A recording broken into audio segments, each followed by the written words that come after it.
This is Metal Mike, and in this episode of the 80's Glam Metalcast, we talk to the original drummer of Savatage, Steve Doc Wacholz. We go through his history with the band, and if he would ever play with Savatage again. We also discuss his current band, Reverence. Check it out. Well, welcome to the 80's Glam Metalcast. Doc, how you doing tonight, man?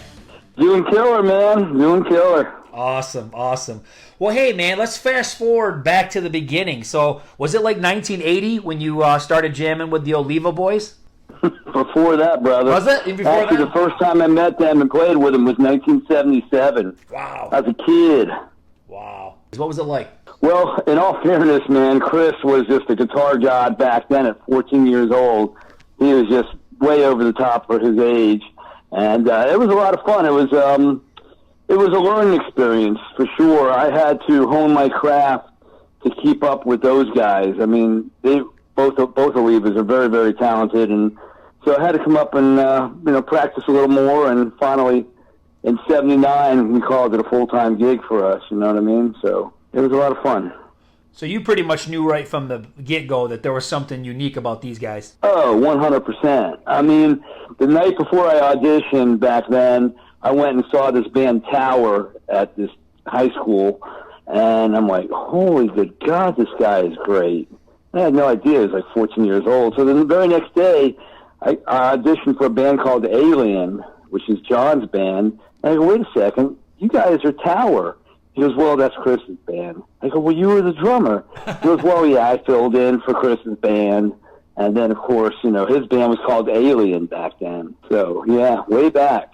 Obviously, you played with these guys for many years. What was their relationship like between the two of them? Well, there was brotherly love and brotherly fights. Right. I mean, but creatively, I mean, it's just like you couldn't put two better people in the room together. Chris would come up with the riffs. John would add his 2 cents. And together, the songwriting was just like unimaginable. And then, of course, later on down the road, Paul Neal gets involved and adds his 2 cents. And I kind of bowed out of songwriting after Fight for the Rock. I figured that album sucked. I better not do anything else after that. I'll stick to the business of the music and learn how to twirl my drumsticks.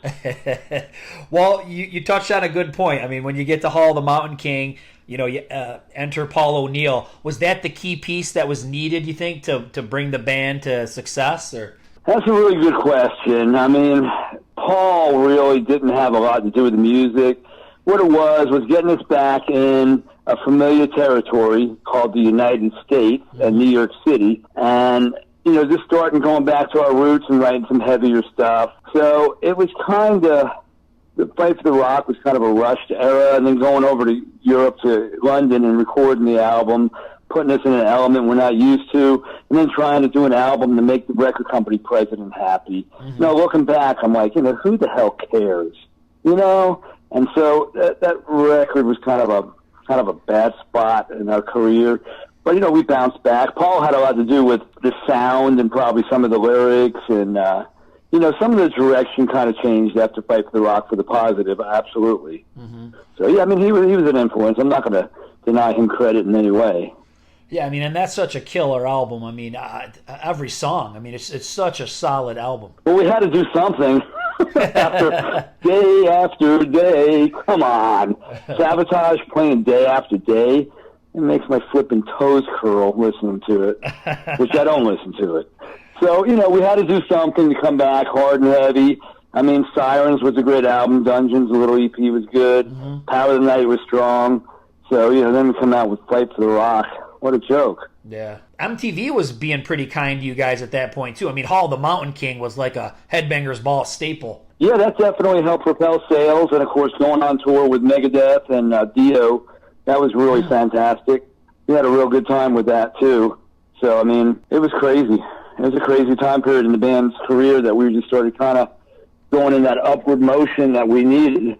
And it was a lot of fun. I mean, Gutter Ballet, that's got to be one of my favorites. I mean, I love kind of the experimentalness that's going on, the pianos being brought in, and you're kind of, it's almost like it reminds me of Queen in some respects, because you come out with something like Of Rage and War, but then we've got, When the Crowds Are Gone. It's got a lot of cool vibes, different vibes. Yeah, the piano thing was something, early on, going back even before Sirens, we had keyboards, because John was playing bass and keyboards. And so as we progressed, we took the keyboards out of it, and then we brought them back in, the whole instrumentation, piano, violin, cello, all that kind of stuff. That all kind of got added back in. Kind of Paul O'Neill was kind of pushing that direction a little bit. And so that's kind of more of a Pauly record than, let's say, Mountain King was back in the day. One thing, too, I mean, and you do this on a lot of the songs, but I notice it a lot on, especially the song Gutter Ballet. I mean, you're pretty much playing the riff right with the guys. I mean, you know what I mean? A lot of times somebody will keep a beat, to do a fill, but like you're right in sync with all your, your fills and your accents. You're pretty much playing the riff. That's a very good observation. A lot of people have never, heard that or figured that out. And that's really because Chris and I would get home from school and we jam, and so we just watch each other and look, and I watch his right hand. And so we went through a lot of bass players early on, and John was at work or somewhere, and so it was just me and Chris playing, and he'd come up with a riff, and I'd play along with it. So very good observation, man. I'm impressed. Yeah, okay, so in your mind is where everybody likes to put a bass player and a drummer together, you were pretty much more following the guitar. Absolutely. Yeah. If you heard how loud Chris was in my monitor, you'd understand. Let the bass player follow me. What was the touring like on that one? Who'd you guys play with on that tour? On Gutter? I think we were out with Testament. I think we were out with Trouble. I don't think we were doing any kind of stadiums in America then. We were just kind of doing theaters and doing a lot of like big clubs and stuff like that. Mm-hmm. Once you get to Streets, what's your thoughts on Streets? Well, again, a little more Paul O'Neill influence. Mm-hmm. Personally, I think the CD should have been put out with the bum narrating between each song, because some of the stuff you kind of get lost in. It's like, well, what does that song mean? But the bum, if you look at the latest narration version of the record, it actually kind of ties it all together, and like, oh, now that makes sense. Yeah. And John actually was the bum, and there was a guy that was near the studio that John kind of mimicked his voice. So, yeah. Oh, cool. I'll be honest. I think I like Streets now more than I did when it came out. I think I just like Gutter Ballet so much, and I maybe Streets for me was just a little bit went too far. Almost like a pun. That's what the song's right. Almost like went too far in that direction. And I think concept albums, like you said, it is. It's tough. I mean, you could. There's some concept albums where it's really clear and it's easy to follow, and then there's other ones where it's not. And you're right. You need a narrator sometimes, because the people that are making the album know the story, but the listener doesn't, and that's the part where you've really got to help them along. Right. I know there was something in the CD book you could read, but I mean, people want to listen, and so there was a bum in the very beginning, and then throughout the record there was nothing. So the new version, like I said, wow, it even makes more sense to me. And I was there playing the stuff, so just kind of sometimes you just can't read the writer's minds, and this really kind of helps it quite a bit. Yeah, and you think that's kind of, it's almost like where Paul has went with, or where he did go with Trans-Siberian Orchestra. You think that was kind of the early groundwork for that stuff? Well, I would say maybe in the back of his head. I mean, the whole TSO thing kind of came as, off of Dead Winter Dead, the Sarajevo 1224 song, which I had nothing to do with that record. It was kind of like, let's just try something different, and they put that on the record, and it really stuck against the wall. And if you know anything about Atlantic Records, only thing they know how to work is stuff on the radio. I mean, so, like, Epic did a great job with Flippin', or Elektra with Metallica. They didn't get any airplay back in the day. No. Well, Savatage couldn't get airplay, but yeah, they can get Phil Collins airplay or AC/DC or something, but not Savatage. And so they didn't know how to work us. And so, those, when it came to a song like Sarajevo, they obviously garnered a boatload of airplay, but they couldn't do a Christmas album and, band being called Savatage. It had to be called something else. And O'Neill wrote a book called Romanoff when King's Whisper. And so I think some of that Russian influence probably came off, the whole Trans-Siberian Orchestra thing. Yeah. So. Yeah, I mean it's funny that you talk. I mean, hey, we're heading into the Christmas season here, and it's funny because every time I always hear that song, and they say, "Oh, it's Trans-Siberian Orchestra," all us Savatage nerds are like, "No, it's Savatage. It's not Trans-Siberian Orchestra." You know what I mean? Right. Yeah, you got that straight. That's the exact recording off of the Dead Winter Dead album. Yeah, absolutely. That's Savatage. That is not TSO. You're right. 100%. So when we get to the point where John's out of the band and Zach Stevens comes in, well, what's your take on all of that? Because obviously you were an active member at the time. What's the story behind all that? Well, being a longtime player in the band and one quarter owner of the band Savatage, you show up to practice and then somebody introduces your new singer. Oh, hey, this is Zach, your new singer. Kind of like, huh? Wow. So it was kind of a surprise. I mean, Zach is a great, great individual, great singer. But at that time, it just wasn't feeling the same to me. Mm-hmm. I mean, because John was the voice of Savatage. Right. And, Zach was kind of a little bit more, I don't know, I guess poppy sounding, if you will. Mm-hmm. And so it was kind of like, at that time, I had a business going. I came off the road and I started a business and I was doing very well. So I'm like, okay, well, I'll do the album, but do I want to tour? I'm making X amount a week, and they're going to pay me Y. And, like, it just didn't make sense to me at the time monetarily. And so I chose not to tour on Edge of Thorns for that reason, just because I was making, good jack. Do you play electronic kit on that album? Yeah. Dr. Killpad. Yeah. It sounds good. And once again, man, I freaking love Edge of Thorns. Like I said, I was into Savatage before, obviously, so I was kind of unsure, because you're right, he is the voice of Savatage. But, man, I love Zach Stevens' voice. I think it's a great album. Like I said, I guess for me, where my tastes are, that's the kind of album I like. I like albums that kind of, pop all over the place and, you got really heavy songs and you got ballads. And I like that kind of stuff. And I think Edge of Thorns kind of reminded me of Gutter Ballet, and I think that's why I liked it so much, because it had a similar vibe. Sure. I don't know. I mean, again, in my mind, my heart, Savatage will always be Chris, John, Johnny, and myself. To me, that's like the band. To me, it's like when I look at them and watch them now, they're kind of a cover band to me. Like, right. I don't know. That's just my personal feeling. Who's in the band that's original? Okay, John's back in the band. Johnny's not original, but he's been in the band a long, long time. Then, you got these other players that I really don't even know that much about. So when obviously Chris got in the accident, he passed away. I mean, was that the end for you as well? You were done? Well, I think it kind of reaffirmed my decision that I made early on that year not to tour. It kind of said, well, I guess I made the right decision. And after the funeral, we all sat down at, I think it was Lori's house, which is Chris's sister. And we said, dude, it's over, man. It's done. The band can't continue without Chris, man. I mean, right. Chris was the center point of the band. He was the guitar god of the world in my eyes. And, it just wasn't going to be the same. And then, I don't know, probably 6, 8, 10 months later, I'm running my business and I hear Savatage is recording. I'm like, huh?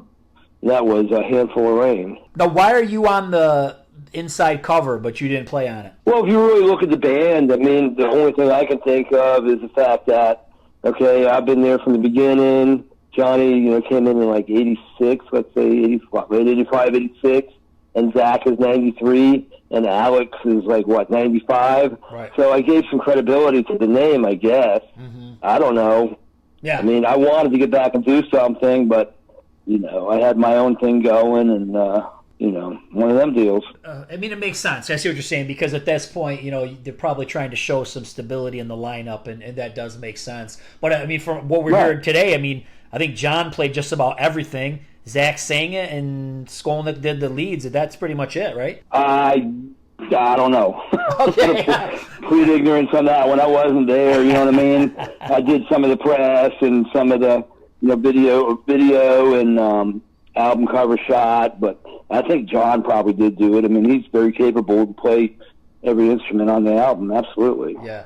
And which was obviously just a bad turn of events. I mean, Savatage was getting pretty big with Edge of Thorns. You know what I mean? I remember that being on the radio all the time, and The video was getting played, and then to have Chris pass away, I mean, it's just really bad timing. Yeah, I guess it was.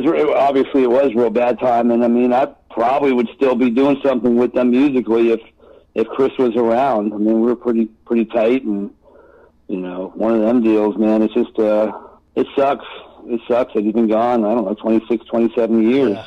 I guess it's one of I can't believe it. It's one of those decisions that people have to make. I mean, we've seen 1,000,001 bands that lose people, and I think it's just one of those things. You're either going to go one way or the other. You're either going to try to keep the music going. You try to guess what that person would want. People could say, oh, he would want the band to go, but you don't know. You know what I mean? You just kind of, that's just the way it goes for some of these bands. They keep it going. Well, I think a lot of that has to do with, and this isn't kind of downplaying anybody, is that's all they know, dude. I mean, right. What's John going to do? Go swing a hammer? I mean, John knows music. He knows how to write. He knows how to play. He knows how to perform. That's what he does. Yeah. You know what I'm saying? Where I went on, I learned business, I learned this, I learned that. I mean, I work for myself today. You know what I'm saying? Mm-hmm. I work 80 hours a week. But you know what? I got the lifestyle I want for what little time I have to indulge in it. Right. So, it's something where I had choices. I mean, I didn't get married in life till I was 35. I mean, I gave my whole life to the band. Sure. Those guys were married and doing their thing while I was up in New York doing stuff with the management, dealing with them on a daily basis on the phone, speaking for the band. So my life was on hold while those guys, got married at an early age and, had kids, and John did anyway. And, I kind of went in a different direction, man. I learned I don't want to be controlled by a record company, a booking company, a management company, other band members telling me what to do or how to do it. I'm just kind of more, independent, I guess.